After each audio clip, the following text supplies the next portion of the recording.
Quoi qu'on y va, je peux.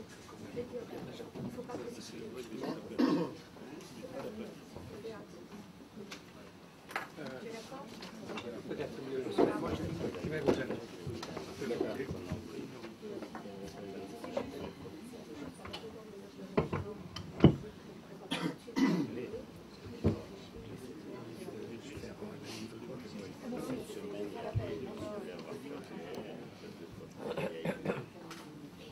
Messieurs, dames, Chanukah Sameach, bienvenue au Jerusalem Center. C'est avec beaucoup de plaisir que nous aurons avec nous pour notre 4e conférence en français cette année et dans l'histoire du centre, le docteur Gérard Hubert sur la psychanalyse du nouvel antisémitisme. Dr Hubert est un écrivain, psychanalyste. Il écrit pour la Metula News Agency de Paris. Il est membre du comité d'éthique du CNRS. Il a publié de nombreux ouvrages, Freud, sujet de la loi, l'homme dupliqué, anatomie de la séparation, c'est-à-dire réponse à Jacques Derrida, contre-expertise d'une mise en scène, c'est le livre sur l'affaire de Eldora que ce centre a publié aussi en anglais là-dessus de Amnon Lord, et nous avons eu ici dans notre groupe anglais le général Samia qui était commandant du front sud quand cette affaire de l'enfant Eldora se jouait, et le livre le plus récent, Moïse et le retour de Dieu. Notre sujet d'aujourd'hui dans le tour d'horizon malheureusement très large que nous devons faire sur l'antisémitisme, nous sommes très heureux que le docteur Hubert aujourd'hui nous parle d'un aspect qui normalement est assez négligé dans l'étude de l'antisémitisme, où en effet les historiens d'une certaine manière ont monopolisé ce sujet qui a pourtant beaucoup de facettes. Et aujourd'hui, le docteur Hubert sera notre invité sur la psychanalyse du nouvel antisémitisme.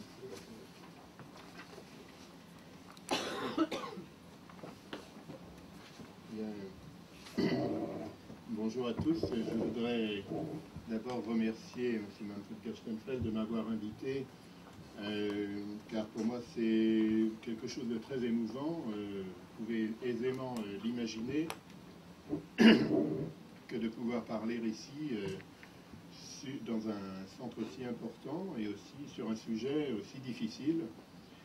Je voudrais simplement dire que la filiation de cette conférence vient sans doute de Yochanan Manor, que j'avais rencontré au Conseil de l'Europe lors d'un débat sur les manuels scolaires. Manuel scolaire palestinien, manuel scolaire israélien. Conseil de l'Europe faisant toute une action pour éliminer tout ce qui est haine, incitation au meurtre, etc., de quelques manuels scolaires que ce soit. Et j'avais été très impressionné par le travail de Yochanan Manor, qui, je crois que c'est c'est vraiment le travail prioritaire, celui de l'éducation. Et donc, je voudrais aussi dire que je suis très heureux de voir dans l'assistant de personnes qui sont venues m'écouter, notamment mon ami Hervé Bercovier, qui est le vice-président de l'Université hébraïque de Jérusalem, avec qui j'avais écrit un article il y a à peu près un an, qui était paru dans le Figaro, un an et demi, je ne sais plus, pour tenter de commencer à mettre une barrière à ces entreprises de boycott qui s'étaient dessinées contre Israël. Et je crois que le fait que Hervé ait pu expliquer ce qui se passait dans les universités israéliennes a été très important en France. Il y a eu après des débats très houleux dans les universités. Il y en a toujours d'ailleurs, le combat est loin d'être fini, au contraire même. Mais je crois que c'est un peu dans ce sens-là que personnellement je voudrais agir en France, c'est-à-dire sur les sujets les plus importants, et essayer de me joindre aux personnes les plus compétentes en Israël qui sont prêtes à se battre pour que nous puissions éclairer l'opinion. Voilà, je voudrais aussi saluer naturellement mes amis Pérez qui sont ici. Et je vais commencer simplement pour vous dire quelques mots.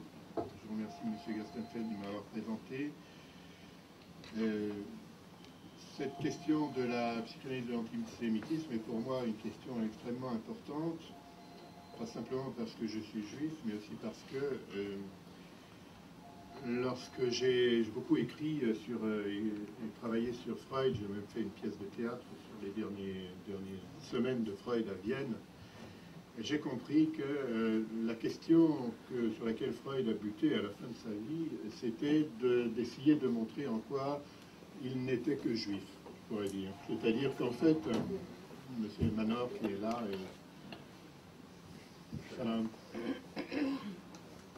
quand je rappelais tout à l'heure, M. Manor, que nous étions rencontrés au Conseil de l'Europe et que vous étiez à l'initiative de cette conférence, dont je vous remercie.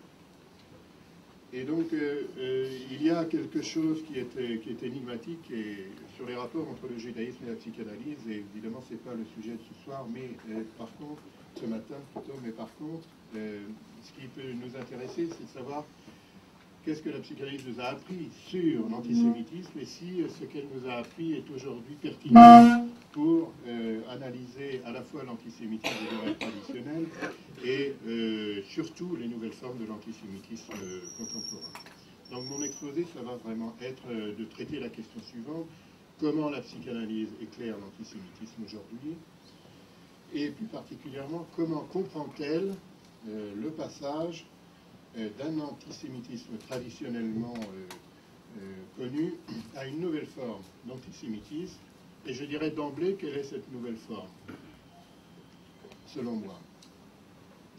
Et cette nouvelle forme a deux aspects. Le premier aspect, c'est que le monde musulman, dans sa forme la plus radicale, s'est emparé des thèmes de l'antisémitisme chrétien. Donc il s'est fait l'héritier de l'antisémitisme chrétien.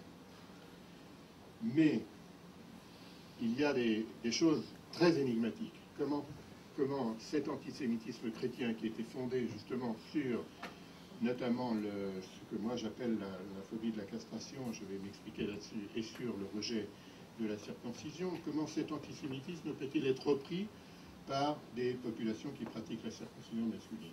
Il y a un véritable problème, en tous les cas, par rapport à la compréhension psychanalytique de l'antisémitisme.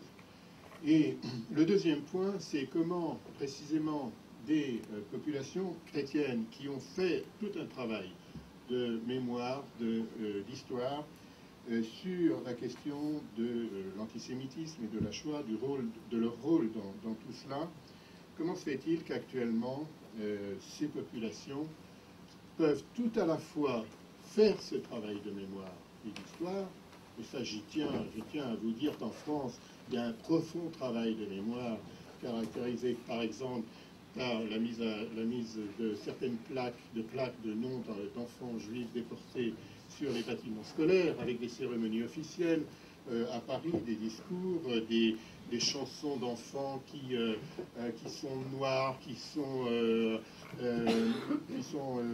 de toute origine ethnique, etc., et qui chantent des chansons yiddish, par exemple. Moi, j'ai vu ça, j'ai participé, j'ai vu comment ça se passe à Paris. Il y a donc un travail d'historien, un travail de mémoire. Et de l'autre côté, il y a effectivement le développement d'un rejet de l'État juif. Et donc nous avons là des formes nouvelles de cet antisémitisme, et je crois que personne ne souligne assez cet aspect. On ne peut pas dire qu'il s'agit simplement d'un regret, pour ainsi dire, des populations chrétiennes d'avoir tenté de réparer la Shoah, et d'un regret de revenir là-dessus en disant bon ben maintenant on n'en a plus rien à faire. Non, le travail de réparation continue, mais en même temps un autre travail se fait, qui est un travail de tentative, consciente ou inconsciente, de destruction de ce que représente le judaïsme. Donc, je vais essayer de parler de cela en tentant de rester vraiment concentré sur le sujet. Et dans un premier temps, je parlerai du point de vue de Freud, j'expliquerai très rapidement comment il a analysé l'antisémitisme, et notamment comment sa position a approfondi celle de Spinoza. Donc, la première partie sera Freud et Spinoza, très rapidement, pour essayer de poser le problème. Ensuite, je parlerai des enjeux inconscients, préconscients et conscients de la résurgence mondiale de l'antisémitisme. Puis je conclurai. Je vais essayer de tenir les délais qui m'ont été fixés. Alors vous savez que Freud n'a jamais écrit de traité sur l'antisémitisme, mais il n'a pas cessé tout au long de sa vie et de son œuvre d'attirer l'attention sur une clé psychanalytique qu'il donnait pour analyser et comprendre l'antisémitisme et le cas échéant le combattre, car il l'a combattu à sa manière. Combattre ce fléau psychique, individuel et collectif. Et cette clé est définie de la façon la plus claire dans Analyse de la phobie d'un garçon de 5 ans, dans une note. Freud écrit donc en note d'une explication d'un fantasme inconscient du petit Hans, petit garçon qu'il traitait, lequel était en permanence conduit à s'imaginer en femme. Eh bien, il explique la chose suivante.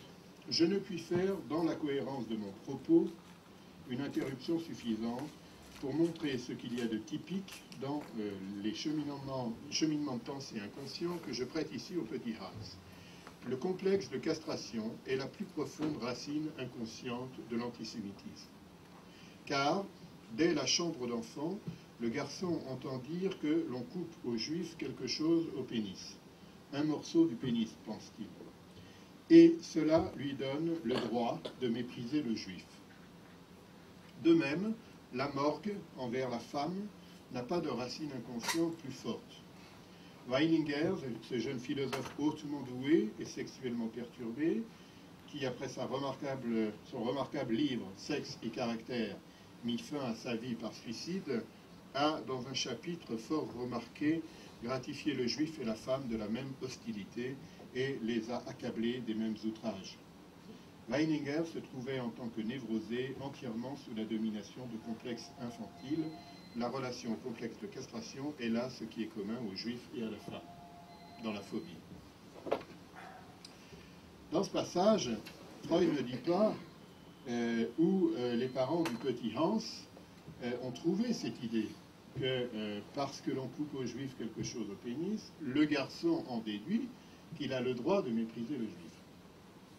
Mais il est clair qu'il parle du rôle de complexe de castration dans l'éducation et de la culture dominante. Alors par complexe de castration, je dirais tout simplement qu'il entend une angoisse infantile, que quelque chose arrive ou est arrivé au pénis. Donc ça n'est pas simplement pour le garçon, si vous voulez, c'est aussi pour la fille, dans le fantasme, et que ceci est en relation avec les émois sexuels que l'enfant ressent, éprouve dans sa relation à son père et à sa mère.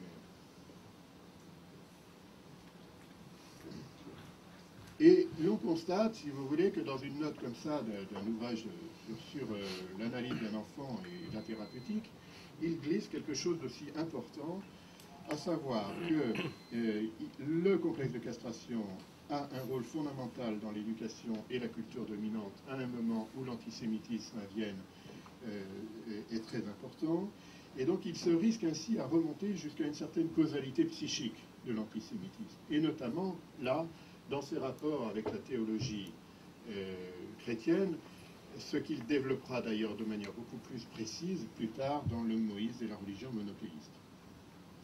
En effet, vous le savez, la conversion de Saül en Paul se traduit prioritairement par l'abandon de la circoncision de la chair et par son remplacement par celle du cœur. Et ceci est le problème que Freud veut traiter. Qu'est-ce qui se cache derrière cette phobie de la circoncision? Il y a la phobie de la castration. Et comment ça se passe quand on a affaire avec ça? Il est d'ailleurs intéressant de noter le pas en avant fait par Freud, notamment par rapport à l'explication philosophique que Spinoza donnait du problème de l'antisémitisme. Et que, à mon avis, on ne connaît pas assez. On a beaucoup d'hostilité vis-à-vis de Spinoza. Mais vous allez voir, je vais vous donner une phrase très surprenante de sa part. Vous savez que Freud admirait Spinoza parmi tous. Il avait une énorme admiration pour lui. Et Spinoza, lui, donne une explication de la haine des Juifs, une explication d'une haine qu'il nomme universelle, puisque c'est dans la continuation du signe de la circoncision, plus encore que dans celle de rites extérieurs opposés à ceux des autres nations, que l'auteur des autorités théologiques et politiques voit la cause de cette haine. Donc là, vous avez compris que pour moi l'antisémitisme, c'est, je m'en tiens bon à cette définition de Léon Poliakov. Je ne rentre pas dans les détails au départ, mais Léon Poliakov expliquait que c'était une animosité radicalement différente en raison de son intensité et de sa pérennité. C'est tout ce qu'il disait, mais c'était suffisant. Eh bien, Spinoza effectivement dit que cette animosité est pérenne et elle est universelle en raison du signe de la circoncision. Et donc on arrive, à, si vous voulez, à un paradoxe. D'un côté, on a Spinoza qui décrit la haine universelle des Juifs à partir de leur décision intime de se vouloir séparer des nations par la circoncision. Et de l'autre côté, on a un Freud qui décrit cette haine des Juifs, mais comme étant d'origine chrétienne, et il ne parle pas, lui, de haine universelle, car il parle, lui, au contraire, d'une universalité du complexe de castration. Donc, la différence, si vous voulez, entre les deux postures est absolument fondamentale. D'un côté, nous avons Spinoza qui pense que la haine des Juifs cesserait s'ils abandonnaient le signe de la circoncision. Et Freud pense, lui, que seule la sublimation du complexe de castration, c'est-à-dire le dépassement de ce complexe, son intériorisation et le fait de ne plus en être la victime, si vous voulez, c'est-à-dire d'être joué par ce complexe, au contraire de le dominer, eh bien seule cette sublimation pourrait mettre un terme à la haine des Juifs. Il ne dit rien d'ailleurs de la question de la circoncision, c'est-à-dire est-ce que pour autant il faudrait abandonner la circoncision, c'est un autre sujet. Et alors il faut aller plus loin dans le paradoxe, parce que Spinoza n'exprime pas le désir que la circoncision soit abandonnée, il tient au contraire à en montrer la force dans son rapport avec l'autorité politique et notamment avec la question de l'État. Et c'est là où nous allons rejoindre maintenant la question de l'État d'Israël.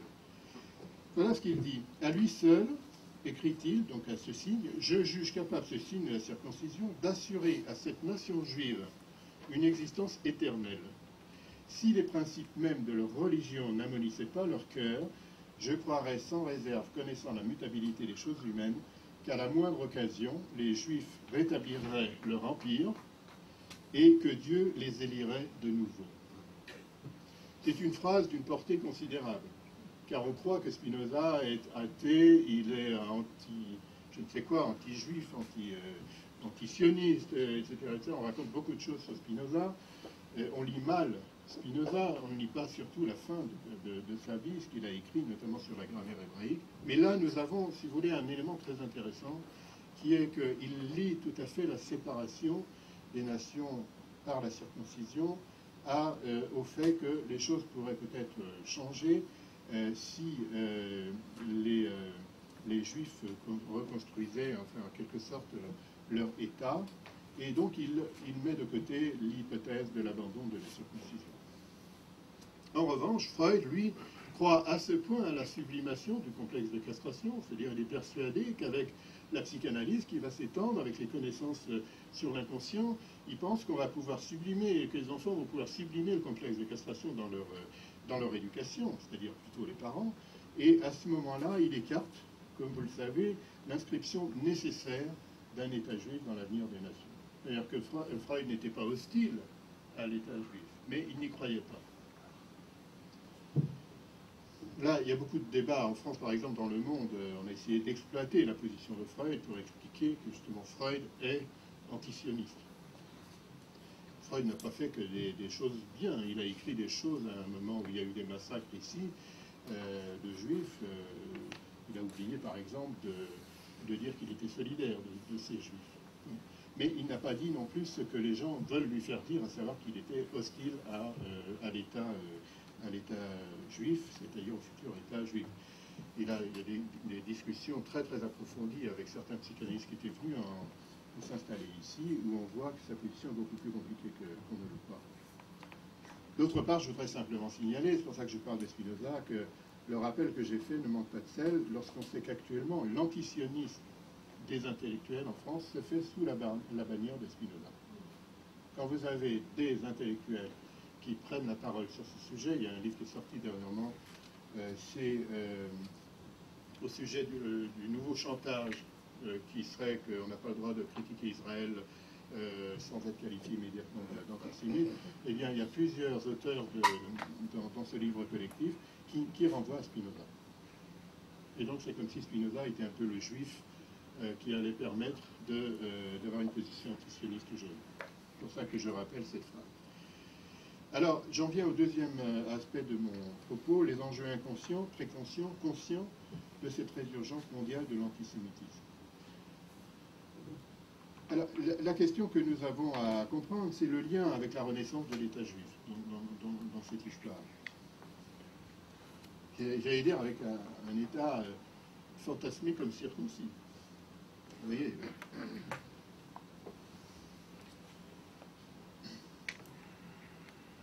Alors, sur le plan inconscient, la première chose que je voudrais éclairer, c'est que l'État juif, visiblement, réactive l'angoisse de castration. Je ne vais pas rentrer sur les différentes théories psychanalytiques sur la circoncision et également sur la castration. Bon, mais s'agissant de la castration, du fantasme et de l'angoisse de castration, je voudrais dire que ma pratique psychanalytique m'a plutôt convaincu que, conformément à ce que disait et démontrait Mélanie Klein à travers la psychanalyse des enfants, l'angoisse de castration serait en relation primaire avec un désir psychique masculin, car chez la femme il prend un autre chemin d'identification, avec donc un désir psychique de rebroussement dans le ventre maternel. C'est-à-dire chez l'enfant, il y a ce fantasme de retourner dans le ventre, et c'est un stade fantasmatique, j'allais dire ultime, entre guillemets, par rapport à ce complexe de castration. Simplement, à certains moments, ce fantasme peut devenir une réalité lorsque l'on a affaire à des sujets qui, par exemple, sont mélancoliques, c'est-à-dire profondément mélancoliques, c'est-à-dire où l'image d'eux-mêmes disparaît de leur conscience. Les dépressifs et les mélancoliques ne sont pas du tout les mêmes personnes. On peut être dépressif sans être mélancolique. Le mélancolique, j'entends là par mélancolique quelqu'un qui n'a pas en lui l'image de lui-même, qui est capable de la perdre totalement à un certain moment. Eh bien, ceci est en rapport avec le suicide de certains mélancoliques à un moment où ce complexe de castration est réactivé de manière extrêmement puissante. Et vous voyez donc là où je commence à vouloir en venir, c'est qu'on ne peut pas, à mon avis, éviter de commencer une explication psychanalytique des attentats suicides, et on doit commencer à comprendre comment on en arrive à, dans certaines cultures, notamment islamiques, à constituer des attentats suicides, et à essayer de comprendre sur le plan psychanalytique ce que ça peut bien vouloir signifier. Alors je ne vais pas aller trop vite, mais c'est évidemment quelque chose dont je vais essayer de vous parler tout à l'heure. Donc,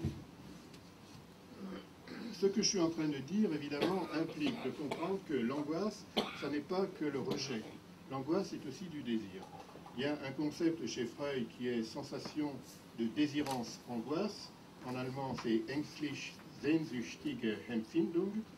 Ça signifie, si vous voulez, que, premièrement, il existe un lien psychique profond entre le désir d'objet dont le manque crée l'angoisse, et d'autre part, le désir d'angoisse pour retrouver cet objet désiré, donc, mais non pas le retrouver sous sa forme concrète, mais le retrouver sous sa forme manquante. C'est-à-dire dans une espèce de poursuite perpétuelle du manque. Et deuxièmement, que cette angoisse est dite pathologique quand elle ne peut être supprimée par l'apport, quel qu'il soit, de l'objet désiré. Si quelqu'un est sous cette angoisse profonde, vous pouvez lui donner l'objet, par exemple, il peut rêver d'un objet, ou il peut passer à l'acte, comme par exemple dans l'inceste, mais aussi dans d'autres cas, comme justement le suicide ou voire les attentats suicides, et c'est pas pour autant que cette angoisse va se calmer, elle restera pathologique. Or, partant du constat de l'existence d'une angoisse de castration, et étudiant les différentes réponses qui lui sont apportées par le maintien ou par le renoncement à la circoncision masculine comme réponse collective dans le contexte psychique, théologique et politique contemporain,